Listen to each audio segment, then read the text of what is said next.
السلام علیکم ورحمۃ اللہ تعالی وبرکاتہ. د تحریک لبیک پاکستان د خیبر پختونخوا جمله ذمہ داران او کارکنانو ته د واجزانه درخواست دی. سبا ته 14 اگست باندې چې کوم مونږ د نظریه پاکستان مارچ اهتمام کړی وو، د پېښور د انتظامی د جانب نه مونږ ته د هغې اجازت میلو نشو او د هغوی دا خبره وه چې څومره پارټیانې دي هغوی ټولو ته مونږ اجازت نه دی ورکړی د محرم الحرام د سکیورټي حالاتو د وجې نه. لہذا تاسو د تحریک لبیک څومره عہدهداران دي تاسو مونږ سره په دې کې تعاون وکئ.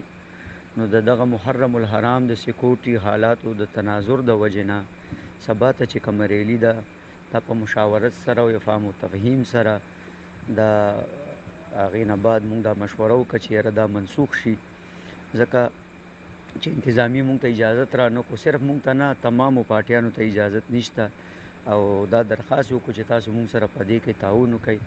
لہذا دغه کومه نظریه پاکستان چې کوم مارچ شو نو هغه منسوخ شو پېښور کې، چې سبا د 3 بجې نه چې کوم مونږه کوم ځای یاد کړی کوم ځای نه کوم ځای پورې نو هغه منسوخ شو.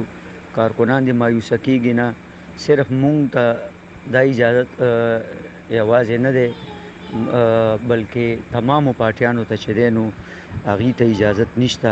شکریہ. السلام علیکم.